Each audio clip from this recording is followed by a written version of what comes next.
হরে কৃষ্ণ কৃষ্ণ কৃষ্ণ হরে হরে, হরে রাম রাম রাম হরে হরে। সকল ভক্তদের সকালের ভগবদ গীতার ক্লাসে প্রণাম। আশা করি আপনারা সকলে ঠিক মতো ভক্তি করছেন। দেখে বুঝতে পারছি সকাল সকাল আপনারা সবাই জয়েন করে গেছেন।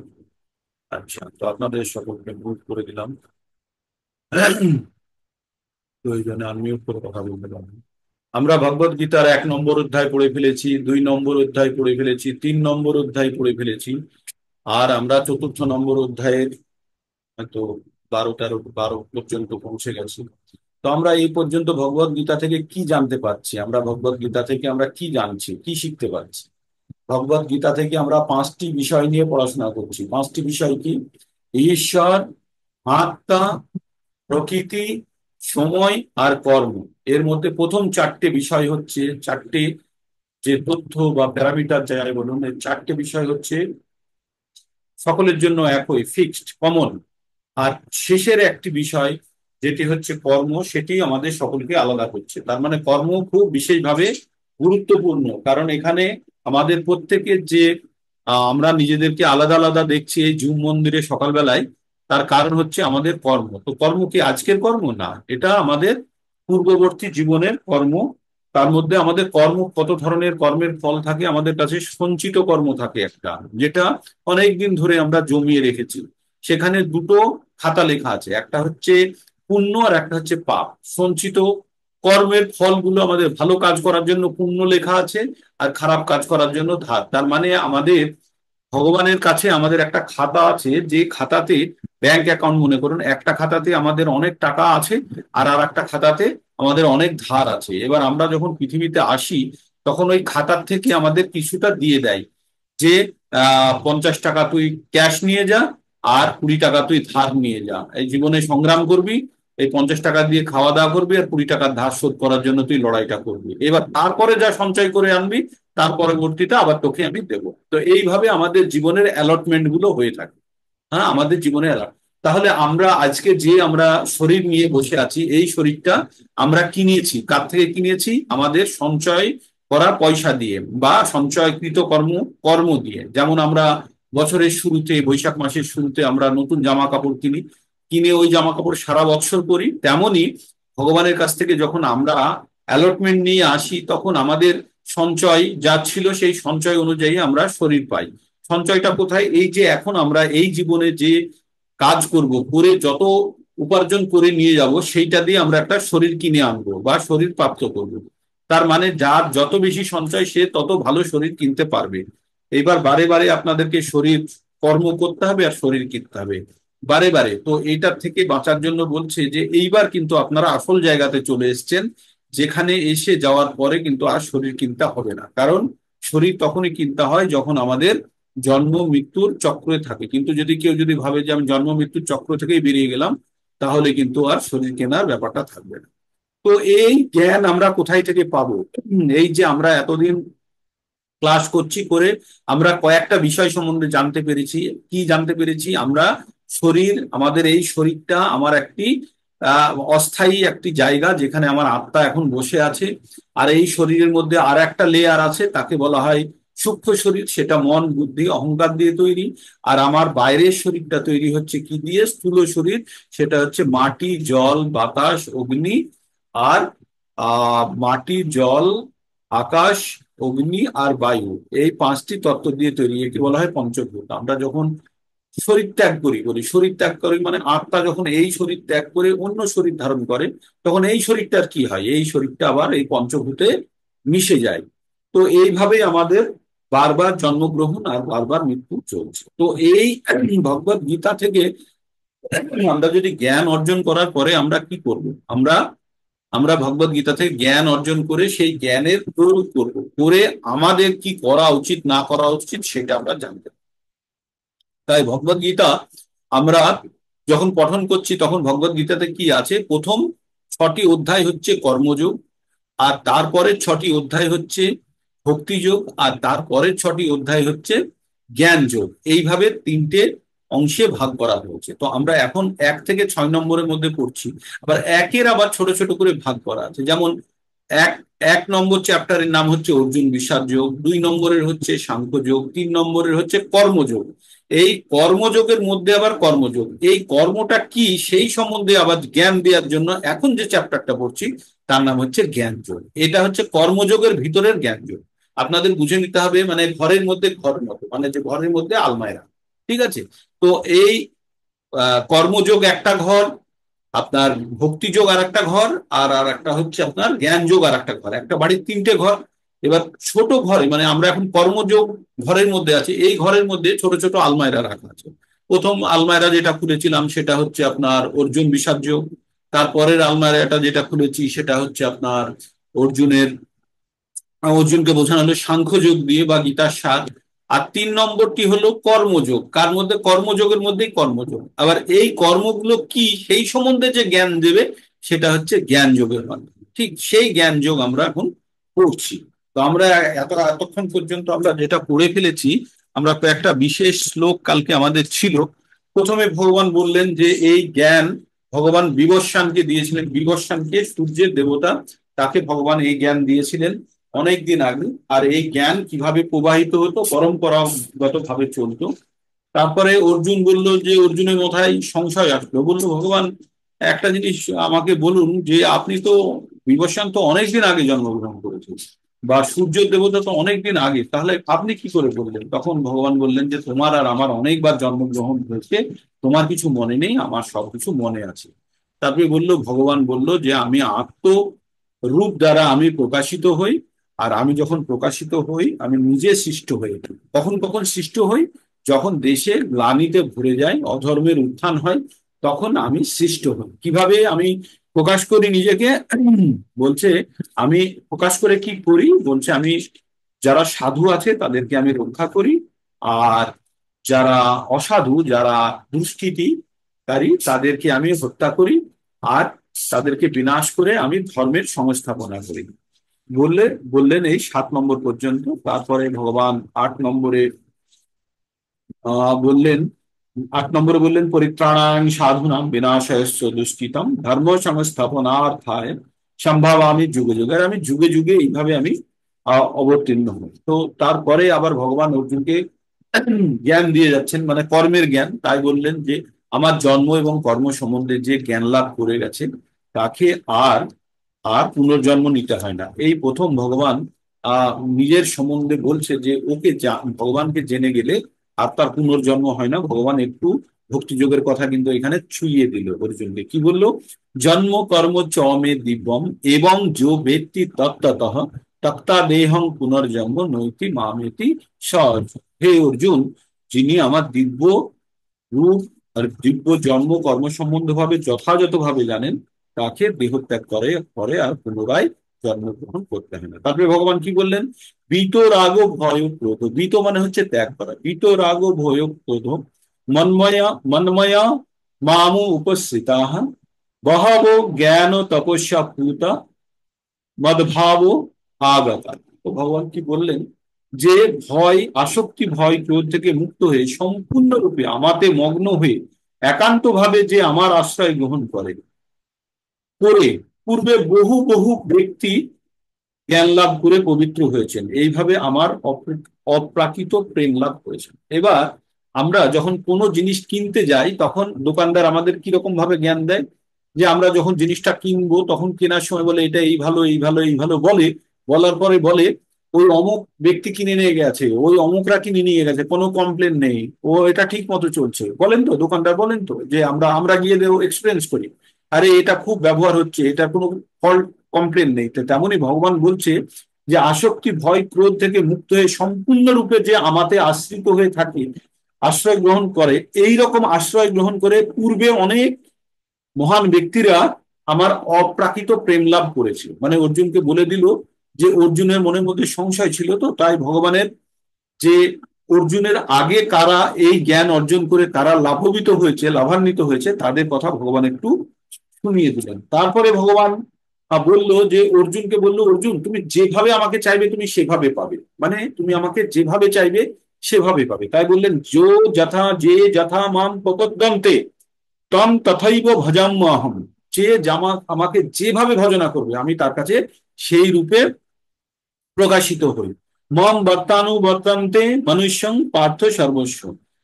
যারা যেভাবে আমার কাছে আত্মসমর্পণ করে আমি সেইভাবেই তাদেরকে পুরস্কৃত করে থাকি। আর হে পার্থ, সকলেই সর্বতোভাবে আমার পথ অনুসরণ করে। এবার ভগবান এর পরে বললো, কে কে কতখানি ভগবানকে চেয়ে ভগবানের কাছে শরণাপন্ন, ভগবান তাকে ততখানি দেয়। মানে একদম পরিষ্কার হিসাব, যতখানি আমি ভগবানের দিকে আকৃষ্ট হব ভগবান ততখানি আমাকে দেবে। এর মধ্যে কোনো দৌড়াই নেই। এমন নয় যে আমি ভগবানের প্রতি আমার মানে আমি প্রচন্ড ভাবে আকৃষ্ট কিন্তু ভগবান পার্সিয়ালিটি করে আমাকে দেবে না, না, অবশ্যই অবশ্যই দেবে ভগবান। তাই বলছে যে যেভাবে ভগবানকে চাইবে। তাই তার পরবর্তীতে আরেকটু জিনিস জানবো আমরা, যে কারা কতখানি চাইতে পারে সেটাও ভগবান বলবেন। তারপরে বলছে কান খান কাখান কাকাঙ্ক্ষ, কি বলছে এটা, কাঙ্ক্ষা অন্ত কর্মণাং সিদ্ধিং যজন্ত ইহ দেবতা ক্ষিপ্রাম হি মনুষ্য লোকে সিদ্ধিং ভবতি কর্মজা। কাঙ্ক্ষা কন্ত কন্তঃ কর্মণাং সিদ্ধিং যজন্তি ইহ দেবতা ক্ষিপ্রাম হি মনুষ্য লোকে সিদ্ধি ভবতি কর্মজা।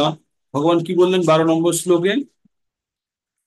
12 নম্বর শ্লোকে বললে, এই জগতে মানুষেরা সকাম কর্মের সময়ের সিদ্ধি কামনা করে থাকে, তাই তারা বিভিন্ন দেব দেবতার উপাসনা করে এবং সকাম কর্মের ফল অবশ্যই অতি শীঘ্র লাভ হয়। খুব গুরুত্বপূর্ণ ভাবে এইটার একটু বিশ্লেষণ শুনতে হবে আপনাদের। কি বলছে? কাকা কাকা কাঙ্ক্ষিত, আমরা কি বলি আকাঙ্ক্ষিত, না আকাঙ্ক্ষিত, তাই এখানে আকাঙ্ক্ষিত না কাঙ্ক্ষিত, কাঙ্ক্ষত কর্মনাং, মানে যে কাঙ্ক্ষিত কর্ম, যেটা আমরা যে কর্মটা আমরা চাইছি। কি চাইছি? কোনো জিনিস আমরা আকাঙ্ক্ষা করি, আমরা কোনো জিনিস চাই, তাই বলছে কাঙ্ক্ষিত কর্মনাং সিদ্ধি যজন্ত ইহ দেবতা। যারা যে যে দেবতার কাছ থেকে, আমরা দেবতার কাছ থেকে কোনো জিনিস চাই তো আমরা পুজো করি, কালী, দেব, সরস্বতী, লক্ষ্মী, গণেশ, বিভিন্ন দেব দেবতার পুজো করি। এবার এই দেব দেবতাদের কাছে আমাদের যা আকাঙ্ক্ষা আছে, যা কাঙ্ক্ষিত করি আমরা, যা কাঙ্ক্ষা করি আমরা, আমরা যেটা চাই সেটা কিন্তু খুব সহজেই পাওয়া যায়। কিভাবে? তাই সেই কথা লিখেছে যে কাঙ্ক্ষিত ফল আমাদের এই জগতে সকাম। এবার কর্মের সকাম মানে কি? সকাম মানে কি? যে কর্মের ফলে বন্ধন যুক্ত হয়, যে কর্ম পুণ্য পুণ্য এনে দেয়। কি আনে? পুণ্য আনে। যে কর্ম পুণ্য আনে তাকে বলে সকাম কর্ম। আমরা এবার কর্মের বিভাগ ভাগ শুনবো। আপনাদের অবশ্য আগেই বলে দিয়েছি 3 ধরনের কর্ম হয়, সকাম কর্ম, বিকর্ম আর অকর্ম। ওইগুলোর বিস্তারিত বিশ্লেষণ পড়বো এই জ্ঞান যোগে। তো সকাম সকাম কর্মের ফল খুব শীঘ্র পাওয়া যায়। সকাম কর্ম মানে হচ্ছে দেব দেবতারা যারা দেয় সেই কর্মের ফল আমরা দেখতেও পাই, আর তার ফলে কি হয় আমাদের, আমরা বন্ধনে আকৃষ্ট হয়ে যাই, আমরা সেই কর্মের ফলে আমরা বন্ধনে বাঁধা পড়ে যায়। তাই কি বলছে, এই জগতে সকাম কর্মসমূহের সিদ্ধি কামনা করে এবং তারা দেব দেবতার উপাসনা করে এবং সকাম কর্মের ফল অবশ্যই অতি শীঘ্র লাভ করা যায়। পরবর্তীতে আমরা জানবো যারা দেব দেবতার থেকে জিনিস আশা করে তারা একটু কম বুদ্ধি সম্পন্ন লোক। মানে আরো বেশি কিছু পাওয়া যেত কিন্তু আমরা কম জিনিসেই সন্তুষ্ট হই, তাই বলছে তাদের বুদ্ধি কম। যেমন আপনি একটি শোরুমে গেলেন, আপনার কাছে যত টাকা আছে ওই টাকা দিয়ে আপনি একটি মোটরসাইকেল কিনতে পারেন, কিন্তু আপনি একটা সাইকেল নিয়ে চলে আসলেন ওই টাকাটা দিয়ে। তাহলে আপনি কি বুদ্ধিমান হলেন? বুদ্ধিমান হলেন না। তো তেমনি ভগবান বলছে যে যারা দেব দেবতা পুজো করে তাদের থেকে কাঙ্ক্ষিত বস্তু চায় তারা কম বুদ্ধি সম্পন্ন, তারা কম বুদ্ধি, তাদের কম মেধা, তারা অল্প জিনিসেই সন্তুষ্ট, তারা জানে না তারা কি পেতে পারে। তাই এখানে বলেছে যে সকাম কর্মের ফলে এই জগতে সকাম কর্মসমূহের সিদ্ধি কামনা করে থাকে। সকাম কর্ম কি? ভগবানের কাছে, ভগবান আজ এটা আমি তোমার উপোস দিচ্ছি, আমার ছেলের যেন ভালো রেজাল্ট হয়, আমার ব্যবসা যেন ভালোভাবে চলে, আমার কাকার ছেলে তার শরীর খারাপ, শরীরটা যেন ঠিক হয়, এগুলো সব সকাম কর্ম। এগুলো খুব ছোট ছোট চাওয়া ভগবানের থেকে, দেবতাদের থেকে। কিন্তু এর থেকে বড় জিনিস পাওয়া যেতে পারে। ভগবানকে পেয়ে গেলে আর কিছুই লাগবে না। শোরুমের যদি মালিক যদি আপনি হয়ে যান তাহলে আর কোনো ছোটখাটো জিনিসের জন্য আপনাকে ভাবতে হবে? ভাবতে হবে না। তাই ভগবান আরো বিস্তারিত ভাবে বলছে এই জগতের দেবদেবীদের সম্বন্ধে একটি মারাত্মক ভ্রান্ত ধারণা আছে। অল্প বুদ্ধি সম্পন্ন বেশ কিছু লোক যারা নিজেদের মহাপণ্ডিত বলে মনে করে তারা এই সমস্ত দেবদেবীদের ভগবানের বিভিন্ন রূপ বলে মনে করে। প্রকৃতপক্ষে এই দেব দেবীরা ভগবানের বিভিন্ন রূপ নয়, তারা হচ্ছেন ভগবানের বিভিন্ন অংশ বিশেষ। হুম, ভগবানের অংশ বিশেষ। ভগবান এক এবং অবিচ্ছেদ্য অংশের বহু বেদে বলা হয়েছে নিত্য নিত্য নাম, অর্থাৎ ভগবান এক এবং অদ্বিতীয় অদ্বিতীয়। ঈশ্বরঃ পরম কৃষ্ণ সচ্চিদানন্দ বিগ্রহ। ভগবান শ্রীকৃষ্ণ হচ্ছেন পরমেশ্বর, আর বিভিন্ন দেব দেবীরা এই জড় জগৎকে পরিচালনা করার জন্য বিশেষভাবে শক্তিপ্রাপ্ত। তার মানে বিভিন্ন ডিপার্টমেন্টের হেড হচ্ছে দেব দেবতা দেবতারা, তাদেরকে বিশেষ শক্তি দেওয়া হয়েছে। এবং দেব দেবতাদের যখন সময় শেষ হয়ে যায়, তাদেরকেও মৃত্যুবরণ করে আবার তাদেরকে এই ধরালোকে এসে ভালো কাজ করে গিয়ে আবার তাদেরকে দেব দেবতা আবার হতে হয়। সেটা আরেকটু পরে হয়তো জানতে পারবেন। এই সমস্ত দেব দেবতারাও জড় জগতের বিভিন্ন শক্তি সম্পন্ন জীব, নিত্য নাম। তারা তারা কোনো অবস্থাতেই ভগবান অর্থাৎ নারায়ণ, বিষ্ণু বা কৃষ্ণের সমকক্ষ হতে পারে না। ভগবান এবং বিভিন্ন দেব দেবতাদের একই পর্যায়ভুক্ত মনে করে তাদের বলা হয় নাস্তিক অথবা পাখণ্ডী। যারা ভাবে যে ভগবান এবং দেব দেবতারা সমান, তাদেরকে বলা হয় হয় নাস্তিক বলা হয়, না হলে তাদেরকে বলা হয় পাখণ্ডী, আসন্ডী। এমনকি দেবাদিদেব মহাদেব এবং আদি পিতামহ ব্রহ্মাকেও ভগবানের সঙ্গে তুলনা করা যায় না। প্রকৃতপক্ষে শিব, ব্রহ্মা আদি দেবতা সমূহ নিরন্তর ভগবানের সেবা করেন। শিব শিব যে ভগবান সবসময় শিব কি করছে, সবসময় রাম নাম জপ করছে। ব্রহ্মা চারটে মুখ দিয়ে ভগবানের স্তুতি করছেন, ঠিক আছে। তো এই কথাই বলে যে কিন্তু তা সত্ত্বেও মানব সমাজে অনেক নেতা আছে যাদের মূর্খ লোকেরা ভগবানের নরত্ব আরোপ করে। এই ভ্রান্ত ধারণায় বশবর্তী হয়ে অবতার জ্ঞানে পুজো করে। দেব ইহদেব বলতে এই জগতে কোন শক্তিশালী মানুষকে অথবা দেবতাকে বোঝায়, কিন্তু ভগবান শ্রী নারায়ণ, শ্রী বিষ্ণু, শ্রীকৃষ্ণ হচ্ছেন পরমেশ্বর।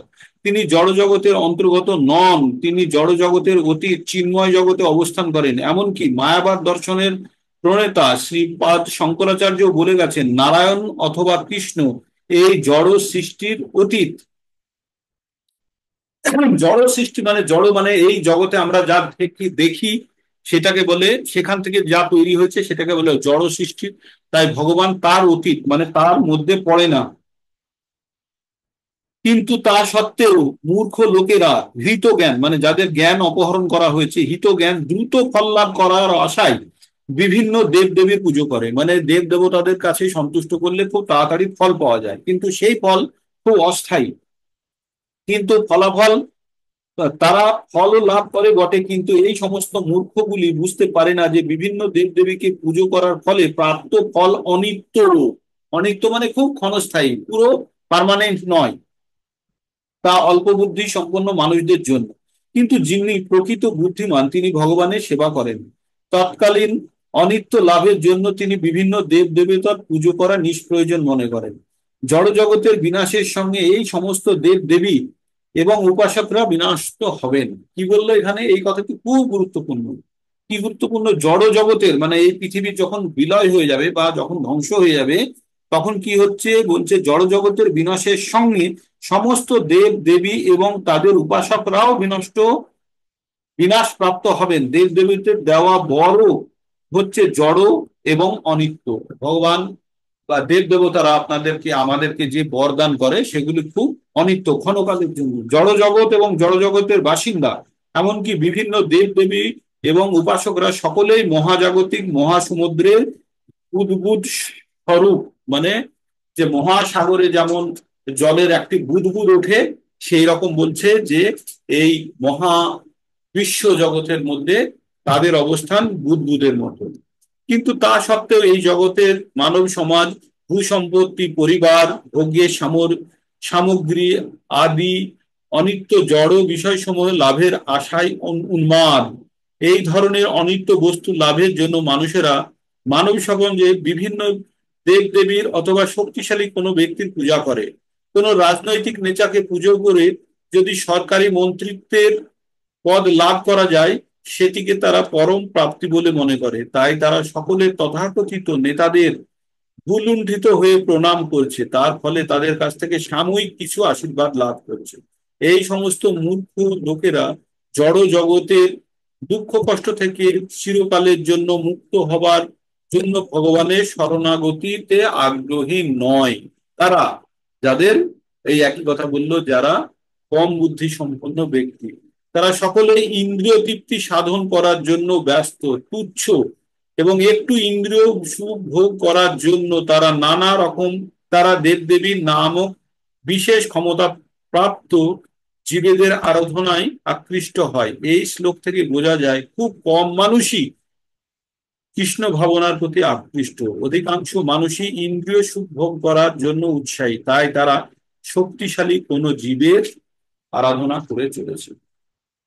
তো এখান থেকে আমরা কি বুঝলাম? আমরা বুঝলাম যে দেব দেবতা পুজো করে যে ফল আমরা মানে অর্জন করি সেটা খুব ক্ষণিকের। তাই আমাদের এই জড় শরীর ত্যাগ করার সঙ্গে সঙ্গে এই ফল থেকে আমরা, আর এই ফল থেকে, এই ফল আমাদের নষ্ট হয়ে যাবে, এটা অনিত্য ক্ষণকালের। কিন্তু ভগবানের যদি কেউ শরণাগতি নিতে পারে তাহলে কিন্তু তার, সেটা চিরকালের জন্য। কারণ আমরা জেনেছি নেহাভি ক্রমণা ষষ্ঠী প্রত্যাবায়না বিদ্যতে স্বল্পমুখস্য ধর্মস্য ত্রয়াতে মহাত। আমাদের আসল প্রবলেম কি? আমাদের আসল প্রবলেম হচ্ছে জন্ম মৃত্যু জরা ব্যাধি। এই চারটে জিনিসে কোনো দেবতা আপনাকে দিতে পারবে না। কালকে আমরা নরসিংহদেবের স্তুতি করার সময় আমরা হিরণ্যকশিপুর কথা বলেছি, তখন আমরা বলেছিলাম কি হিরণ্যকশিপু অমরত্ব চেয়েছিল, কিন্তু অমরত্ব তাকে দেওয়া হয়নি। সে বিভিন্ন পদ্ধতিতে বিভিন্ন বর আদায় করে নিয়েছিল ভগবানের থেকে, কিন্তু অমরত্ব দিতে পারেনি। কারণ যে, যার থেকে নিয়েছিলেন ব্রহ্মা থেকে, ব্রহ্মা বলেছিলেন নিজে আমি অমর নয়। এই সমস্ত জগৎ সংসারে যদি অমর আর যদি কেউ একটাই নিত্য যদি হয়ে থাকেন সেটি হচ্ছে ভগবান। বাকি সবাই অনিত্য, সবাই বারে বারে আসে আর সবাই বারে বারে চলে যায়। আর তার অংশ, তার অংশ হচ্ছে আমাদের আত্মা। আত্মা হচ্ছে নিত্য, কিন্তু এই জড় শরীর হচ্ছে অনিত্য। তাই আমরা পড়েছিলাম না, না শত বিদ্যতে ভাবো না ভাবো বিদ্যতে শত, উভয় রূপী দৃষ্টান্ত স্তনস্তত্ব দর্শবিহী। 2 নম্বর অধ্যায়ের 15 বা 16 নম্বর শ্লোক ছিল, 16 নম্বর শ্লোকে ছিল যে অনিত্য বস্তুর অস্তিত্ব চিরকাল থাকে না, কিন্তু নিত্য বস্তু যেটা আত্মা, তার কখনো ক্ষয় হয় না। তারপরে এইবার আরেকটি কালজয়ী শ্লোক আমরা পঠন করব, যে শ্লোকটির বিভিন্ন রকমের ব্যাখ্যা করা হয়, খুব ভালো মন্দ সব রকমের ব্যাখ্যা করা হয়। শ্লোকটি শুনুন। চাতুর্বর্ণং ময়া সৃষ্টম গুণা কর্ম বিভাগশ, তস্য কর্তারমপি মাং বিদ্যা কর্তারমব্যয়ম। আবার শুনুন। চতুর্বর্ণং ময়া সৃষ্টম গুণা কর্ম বিভাগশ, তস্য কর্তারমপি মাং বিদ্যা অকর্তারমভ্যয়ম। কি বললেন ভগবান? প্রকৃতির 3টে গুণ, এখানে বললো 4টে বর্ণের মনুষ্য আমি সৃষ্টি করেছি। মনুষ্য সমাজকে আমি 4টে বর্ণে ভাগ করেছি। কি কি বর্ণ? বর্ণগুলো কি কি? ব্রাহ্মণ, ক্ষত্রিয়, বৈশ্য, শূদ্র। এখানে এখনো বলেনি, বলবি পরে। এগুলো কিভাবে ভাগ করেছে? এগুলো ভাগ করা হয়েছে প্রকৃতির 3টে গুণের উপরে নির্ভর করে। প্রকৃতির 3টে গুণ কি কি? সতস, তম আর রজ। কার মধ্যে কতখানি শতগুণ আছে, কার মধ্যে কতখানি রজগুণ আছে, আর কার মধ্যে কতখানি তমগুণ আছে, এই 3টে গুণের পরিমাণ অনুযায়ী আমি মনুষ্য সমাজকে 3টে ভাগে ভাগ করেছি। 4টে ভাগে ভাগ করেছি। কি কি? ব্রাহ্মণ, ক্ষত্রিয়, বৈশ্য, শূদ্র। যে সব সময় শতগুণে থাকে সে হচ্ছে ব্রাহ্মণ। যে কিছুটা শত, বেশিরভাগ রজগুণে থাকে সে হচ্ছে ক্ষত্রিয়। যে তম আর রজগুণে থাকে সে হচ্ছে বৈশ্য। আর যে সব সময় তমগুণে থাকে সে হচ্ছে শূদ্র। এই হচ্ছে ভাগ। কিন্তু আমাদের সমাজে এখন কি হয়ে গেছে? জন্মগত হয়ে গেছে যে মুখার্জির ছেলে মুখার্জি, সরকারের ছেলে সরকার, বসুর ছেলে বসু, ঘোষের ছেলে ঘোষ। এই হয়ে গেছে আমাদের বর্তমান ব্যবস্থা, তাই না? কিন্তু ভগবান এখানে কখনোই কখনোই জন্মগত ভাবে বলেনি। ভগবান কি বলেছে? কর্ম আর গুণ। এবার কে কোন কর্মটা করবে, যার যে গুণ আছে সে সেই গুণ অনুযায়ী কাজ করবে, তাই না? একজন মাস্টারমশাই পড়ানোর জন্য তার কাছে তো জ্ঞান থাকতে হবে, কিন্তু সে যদি হাল চালাতে জানে, সে যদি মাস্টারি করতে না জানে, তাকে যদি মাস্টার করে বসিয়ে দেওয়া হয়, বাচ্চারা শিখতে পারবে? তো এইটাকে বলে বর্ণ সংকর জাতীয় ঘটনা। যে যে জিনিসের জন্য যোগ্য তাকে সেই কাজটা করতে দিতে হবে। আর যোগ্যতা কোথায় থেকে? তার গুণ। আর গুণটা কি? প্রকৃতির 3টে গুণ। প্রকৃতির 3টে গুণ কি কি? সতোষ, রজ আর তম, এই তিনটে গুণ প্রকৃতির যার কাছে যত বেশি আছে, যার কাছে যেটি যে মাত্রায় বেশি আছে সে সেই রকম তার গুণের প্রকাশ ঘটাবে। তাহলে ব্রাহ্মণ যে হবে তার কাছে সে সর্বদা শতগুণে থাকবে। আবার শতগুণে থাকতে গেলে কি কি থাকবে তার কাছে, ব্রাহ্মণের কোয়ালিটিস কি কি আছে, ব্রাহ্মণ যে হবে তার কি কি গুণ, সম দম তপ শৌচং ক্ষান্তির আর্জবম জ্ঞান বিজ্ঞান আস্তিক্যম ব্রহ্ম কর্ম স্বভাবজম। সে তার ইন্দ্রিয় সংযত থাকবে, তার অন্তর ইন্দ্রিয় সংযত থাকবে, বহির ইন্দ্রিয় সংযত থাকবে। সম দম তপ, সে তপস্যা করবে। সম দম তপ শৌচং, সে পবিত্র থাকবে, দিনে 3 বার স্নান করবে, সকালে দুপুরে রাত্রে। আর্জবম, তার মনের মধ্যে আর বাইরে একই রকম থাকবে, সরল, তার ভিতরে সে মিথ্যা কথা বলে না কখনো, সে ভিতরটার বাইরেটা এক থাকবে। তম দম সম দম তপ শৌচং ক্ষান্তি তা আর্জবম, জ্ঞান থাকবে তার, আর থাকবে বিজ্ঞান থাকবে, আর থাকবে ভগবানের তার বিশ্বাস থাকবে, ভগবানের প্রতি সে আকৃষ্ট থাকবে। এই 8টি গুণ হচ্ছে ব্রাহ্মণের, 8টি 9টি গুণ হচ্ছে ব্রাহ্মণের। এই এই গুণগুলো যদি থাকে তবেই সে তার মধ্যে ব্রাহ্মণত্ব আছে। আজকের দিনে আমরা সত্যি কথা বলতে গেলে প্রকৃত ব্রাহ্মণ খুঁজে পাওয়া কঠিন, কারণ তাদের মধ্যে এই গুণগুলো আমরা খুঁজে পাবো না। আর যারা টাকার জন্য কাজ করে, যারা টাকার জন্য চাকরি করে, তারা সব শূদ্র। শূদ্র মানে হচ্ছে যে সার্ভিস দেয়। কাকে সার্ভিস দেয়? কাউকে। যে সেবা, সেবা বলি না আমরা, সেবা বললে হয়তো চাকর, চাকর বললে আমাদের গায়ে লাগে, কিন্তু চাকুরি বলে না, সরকারি চাকুরি মানে সরকারি শূদ্র। আর প্রাইভেট চাকুরি মানে প্রাইভেটে, মানে ব্যক্তিগত শূদ্র। ঠিক আছে, এইটা হচ্ছে আসল কথা। কিন্তু আমরা কখনো ভাবি কি ছেলে গভর্নমেন্ট সার্ভিস করে, মানে আমাদের ভাবনা চিন্তার স্তর পাল্টে গেছে।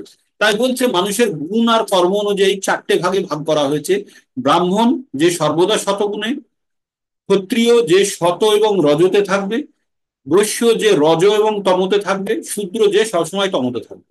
তার মানে যার মধ্যে জ্ঞান সব থেকে বেশি আছে সে ব্রাহ্মণ, তার মধ্যে জ্ঞান আর গায়ের শক্তি কিছুটা আছে সে হচ্ছে ক্ষত্রিয়, যার মধ্যে কিছুটা কম জ্ঞান কিছুটা শক্তি কম সে হচ্ছে বৈশ্য, আর যার কাছে একদমই জ্ঞান নেই, গায়েই শুধু খাটতে পারে, শারীরিক পরিশ্রম দিতে পারে, সেই হচ্ছে শূদ্র। এই হচ্ছে 4টে ক্লাসিফিকেশন। তো এখানে জন্মগত কোনো কথা ভগবান বলেনি। তাই আমরা যে ভ্রান্ত ধারণা নিয়ে চলি সেটা একদমই ভুল। কিন্তু সমাজ ব্যবস্থা আমাদের বর্তমানে পরিবর্তিত হয়ে গেছে। কিন্তু বৈদিক সাহিত্য অনুসারে, বৈদিক প্রমাণ অনুসারে কোথাও জন্মগত বলেনি। সেটা হচ্ছে কর্ম আর গুণের ভিত্তিতে। আগে কি হতো, ক্ষত্রিয় ব্রাহ্মণ শ্রেণীতে উন্নীত হতে পারত, শূদ্র ব্রাহ্মণ শ্রেণীতে উন্নীত হতে পারত, আবার ব্রাহ্মণও আবার তাদের পতন হতে পারত। ঠিক আছে, আবার ক্ষত্রিয়েরও পতন হতে পারত। তো একটা ব্যক্তির আগে, একটা ব্যক্তির 4টে সন্তান, মনে করুন 4টে সন্তানকে গুরুকুলে দেওয়া হলো। যে সন্তান সব থেকে বেশি দূর পর্যন্ত পড়াশোনা করলো সে হলো ব্রাহ্মণ, যে সন্তান মাঝামাঝি গিয়ে পড়া ছেড়ে দিল সে হলো ক্ষত্রিয়, যে সন্তান কিছুদিন গিয়ে পড়াশোনা করে সে হলো বৈশ্য, আর যে সন্তান স্কুলে গিয়ে তার পরের দিন ফেরত চলে এসছে সে হচ্ছে শূদ্র। এই হলো একটি ব্যক্তির 4টে সন্তানের 4টে গুণ। ঠিক, তো এইভাবে ছিল আগেকার বৈদিক সমাজ ব্যবস্থা। কিন্তু বর্তমানে সমাজ ব্যবস্থার মধ্যে পরিবর্তন এসে গেছে। তাই আপনারা সব সময় এই জিনিসটা মনে রাখবেন যে বর্ণ ব্যবস্থা বা বর্ণ প্রথা যেটা তৈরি হচ্ছে গুণ আর কর্মের ভিত্তিতে, যার মধ্যে যতখানি গুণ থাকবে সে সেই ধরনের কর্ম করবে। এটাই হচ্ছে এই শ্লোকটার অর্থ। এবার এটা গেল ব্যবহারিক অর্থ। এবার আধ্যাত্মিক অর্থ কি বলছে?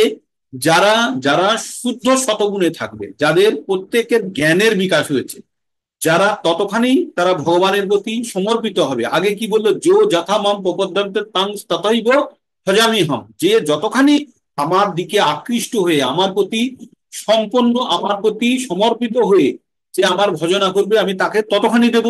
বলেছে তো, মানে ভগবানকে যে যতখানি ভগবানকে যেভাবে চাইবে ভগবান তাকে সেইভাবে দেবে।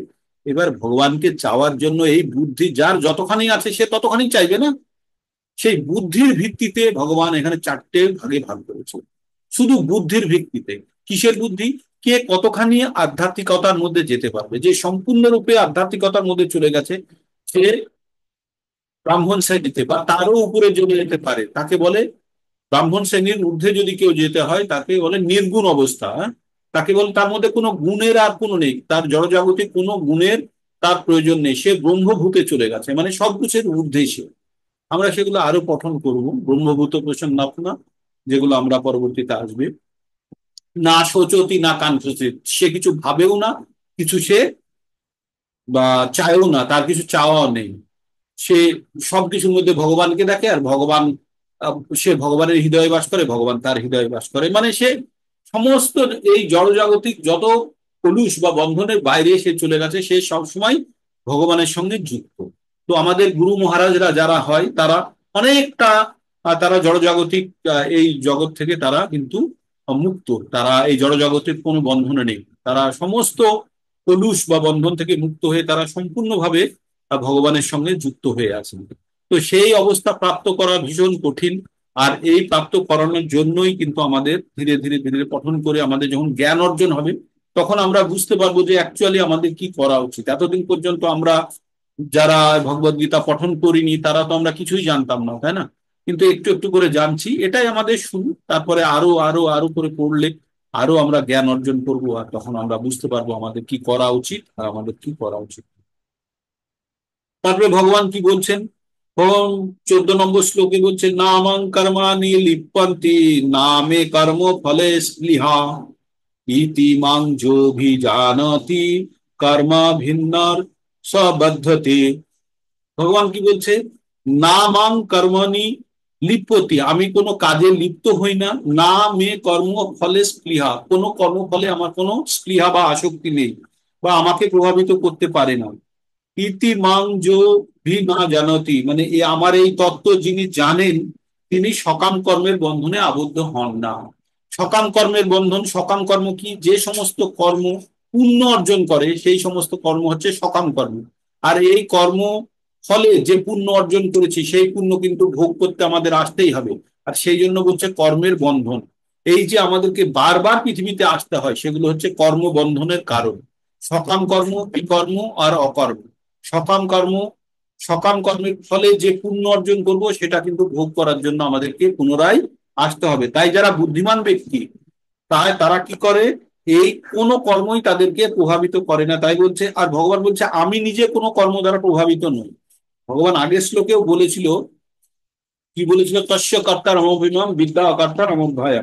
শেষের লাইনটা কি ছিল, এই প্রথার স্রষ্টা আমি হলেও আমাকে অকর্তা এবং অব্যয় বলে জানবে। যে চারটে গুণের দ্বারা চারটে বর্ণের সৃষ্টি করেছিল ভগবান তৈরি করেছে, কিন্তু ভগবান নিজে কি বলছে, আমি এই চারটে গুণ দ্বারা আমি কিন্তু প্রভাবিত হই না। আমি তৈরি করেছি কিন্তু এর মধ্যে আমি নেই। মানে যে ভগবান তৈরি করেছেন কিন্তু ভগবান ওই ক্যাটাগরির মধ্যে ওর মধ্যে নেই, বলছে এর দ্বারা আমি প্রভাবিত হই না। যেমন সাপের মুখে থলেতে বিষ থাকে, সাপের শরীরের মধ্যে আছে কিন্তু সাপ মরে না, ঠিক আছে? তেমনি ভগবান নিজে সৃষ্টি করেছে কিন্তু ভগবান ওটা দ্বারা প্রভাবিত হন না। তারপরে কি বললেন, কোনো কর্মই আমাকে প্রভাবিত করতে পারে না, আমিও কোনো কর্মফলের আকাঙ্ক্ষা করি না। ভগবান না কোনো কর্ম করেন, কর্মফলের আকাঙ্ক্ষা করেন না, কর্ম দ্বারা তিনি প্রভাবিত হন। কিন্তু যারা এই তত্ত্ব জানেন, তারা মানে এই জিনিসটা যারা জেনে গেছেন, কি জেনে গেছেন, যে কর্মের বন্ধনে কিভাবে পুণ্য কর্ম মানেই কর্মের বন্ধনে আটকে যাওয়া। তাই তিনি বলছেন যে যারা জেনে গেছেন তারা কিন্তু এই কর্মের ফলের বন্ধনে আকৃষ্ট হন। 15 নম্বরে কি বলছে, এবং জ্ঞাতা কীর্তন কর্ম পূর্বৈরপি মুমুক্ষভি পুরু পুরু কর্মেব তস্মাৎ তং পূর্বেই পূর্বোত্তরং কৃতম। আবার পড়ি, এবং জ্ঞাতা, এবং জ্ঞাতা কীর্তন কর্ম পূর্বৈরপি মুমুক্ষুভি পুরু কর্মেব তস্মাৎ তত্তং পূর্বেই পূর্বতরং কৃতং। মানে আগে যে কর্মের কথাগুলো বলেছে, প্রাচীনকালে সমস্ত মুক্ত পুরুষেরা আমার অপ্রাকৃত তত্ত্ব অবগত হয়ে কর্ম করেছেন। মানে আমরা কোনো জিনিস বিক্রি করার সময় বলি না, এই জিনিসটা আগে অমুকে কিনেছে ব্যবহার করেছে, ভগবান ঠিক একই কথা বলছে। কি বলছে, প্রাচীনকালে মুক্ত পুরুষেরা, যারা উচ্চ কোটির মানুষ, যারা মুক্ত, তারা আর এই বন্ধনে আকৃষ্ট নয়, তাদের বলছে আমার এই অপ্রাকৃত তত্ত্ব। তত্ত্বটা কি তত্ত্ব বললেন ভগবান একটু আগে, যেটা বললেন তত্ত্বটা কি, যে আমি কোনো কর্মবন্ধনে আবদ্ধ নয় এবং কর্মফলের আশা করি না, এই তত্ত্বটা যে জেনে গেছে সে কোনো সকাম কর্মের বন্ধনে আবৃত হয় না। এটা হচ্ছে তত্ত্ব। এবার কি বলছে, এই তত্ত্ব সমস্ত মুক্ত পুরুষেরা আগে যারা জেনে গেছে করে এই এই তত্ত্ব জেনে তারা নিজস্ব নিজস্ব কর্তব্য পালন করেছে, করে তারা কিন্তু কোনো জড়বন্ধনে আবৃত বা বন্ধনে আটকা পড়েনি। মানে ভগবান এই তত্ত্বগুলো সম্বন্ধে তত্ত্বের সাপেক্ষে যুক্তিগুলো দিচ্ছে যাতে অর্জুনের মনের মধ্যে এই তত্ত্বগুলো গ্রহণ করার ইচ্ছাটা গ্রহণ করে, ইচ্ছাটা জন্মায়। কারণ একটা জিনিস জানতে হবে, ভগবান এখানে জ্ঞান দিচ্ছে অর্জুনকে এবং সে বোঝাতে চাইছে যে কর্মের যোগটা কি। ঠিক, কিং কর্ম কিং কর্মেতি কবয় কবয় পত্র মোহিতা তত্তে কর্ম পবেক্ষামি যো যো জ্ঞাতা মোক্ষমে শুভাত। এইবার এইবার ভগবান আসল কথাটি বললেন, কর্ম কি, কাকে কর্ম বলে কাকে অকর্ম বলে তা স্থির করতে বিবেকী ব্যক্তিরাও বিমোহিত। যাদের অনেক বুদ্ধি, যাদের অনেক জ্ঞান, তারাও ভুল করে ফেলে কাকে কর্ম বলে আর কাকে অকর্ম বলে। আমি সেই কর্ম সম্বন্ধে তোমাকে উপদেশ করব, এ বিষয়ে তুমি অবগত হয়ে সমস্ত অশুভ অবস্থা থেকে মুক্ত হবে। এবার বলছে অর্জুনকে, বলছে অর্জুন তোমাকে এবার আমি তোমাকে বলবো কোনটা কর্ম কোনটা অকর্ম আর কোনটা বিকর্ম, এই সম্বন্ধে বিস্তারিত বলবো। এইটা জেনে তুমি সব ধরনের অশুভ বন্ধন থেকে তুমি মুক্ত হবে, অবস্থা থেকে তুমি মুক্ত হবে। তাই অর্জুনকে এইবার বলবে তিন ধরনের কর্ম, কি কি কর্ম, কর্ম, অকর্ম আর বিকর্ম, এই তিনটে জিনিসেরই ব্যাখ্যা করবে। 17 নম্বর কি বলছে, কর্মণ্যপি বদ্ধবং বদ্ধবং চ বিকর্মণ অকর্মণ চ বদ্ধম বং গহনা কর্মণা গতি কর্মণ্য ও কর্মণ্য হি ওপি বদ্ধবং বদ্ধবং চ বিকর্মণ অকর্মণ্য চ বদ্ধবং গহনা কর্মণা গতি। বললেন কর্মের নিগুড় তত্ত্ব হৃদয়ঙ্গম করা ভীষণ কঠিন, এই কর্মের ডিটেলসটা বোঝা খুব কঠিন। তাই কর্ম, বিকর্ম আর অকর্ম সম্বন্ধে যথাযথভাবে জানা উচিত। তাহলে আমাদের তিন তিন ধরনের কর্ম হলো, আমরা লাস্ট 1 সপ্তাহ ধরে এই কর্মের কথা বলেই যাচ্ছি। কর্ম কি, একটা হচ্ছে কর্ম, একটা হচ্ছে বিকর্ম আর একটা হচ্ছে অকর্ম। এবার কর্ম হচ্ছে সোনার চেন, কর্ম হচ্ছে সোনার চেন দিয়ে বাঁধা হবে আপনাকে। বিকর্ম হচ্ছে লোহার চেন যাতে কাঁটা কাঁটা দেওয়া আছে, বিকর্ম মানে বিকর্ম করলে পাপ হয়, তাতে নরক ভোগ হয়। তো তার জন্য আপনার যে চেন হচ্ছে সেই চেনটাতে আছে আপনার কাঁটা কাঁটা দেওয়া লোহার চেন। আর কর্ম মানে হচ্ছে পুণ্য, সেটা হচ্ছে আপনাকে একটা সোনার চেন দেবে যেটা পায়ে বাঁধলে কষ্ট লাগবে না। আমরা যেমন গলাতে সোনার চেন পরি না, সেরকম একটা চেন থাকবে, আর মনে হবে আমি সোনার চেন পরে আছি, কিন্তু সেটাও আপনার বন্ধন। আর অকর্ম মানে হচ্ছে যেখানে কোনো রকমের বন্ধন নেই, যে কর্মের ফল কাউকে ভোগ করতে হয় না। তাই বলছে এই কর্মের নিগুড় তত্ত্ব হৃদয়ঙ্গম করা ভীষণ কঠিন। তাই কর্ম, বিকর্ম এবং অকর্ম সম্বন্ধে তত্ত্বগত ভাবে পুরোটা জানা উচিত।